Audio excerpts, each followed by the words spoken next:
22 number, দেখাও যে cos 3a equal 4 cos cube a minus 3 cos a যদি a equal 30 degree হয়। কিভাবে শুরু করব? প্রথমে লিখব দেওয়া আছে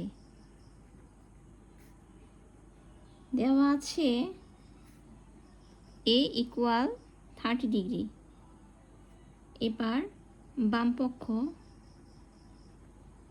দিয়ে লিখব cos 3a, cos লিখব, 3 লিখব, এর মান 30 ডিগ্রি সেটা বসাবো। 3 ইন্টু 30 ডিগ্রি হবে 90 ডিগ্রি, আর cos 90 ডিগ্রির মান হচ্ছে গিয়ে 0। এবার লিখব ডান পক্ষ।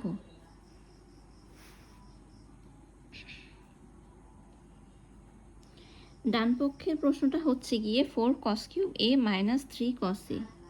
4 cos cube a minus 3 cos a equal 4 cos এর মান হচ্ছে 30 ডিগ্রি, কিউব দিব, মাইনাস 3 cos এর মান 30 ডিগ্রি লিখব। 4 cos 30 ডিগ্রির মান হচ্ছে √3/2, কিউব দিব, মাইনাস 3 cos 30 ডিগ্রির মান √3/2 ইকুয়াল 4।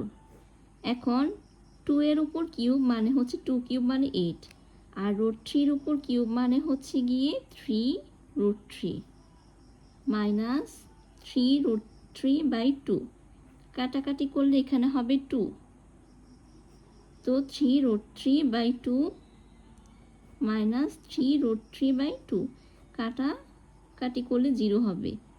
তো সুতরাং বাম পক্ষ সমান ডান পক্ষ দেখানো হলো।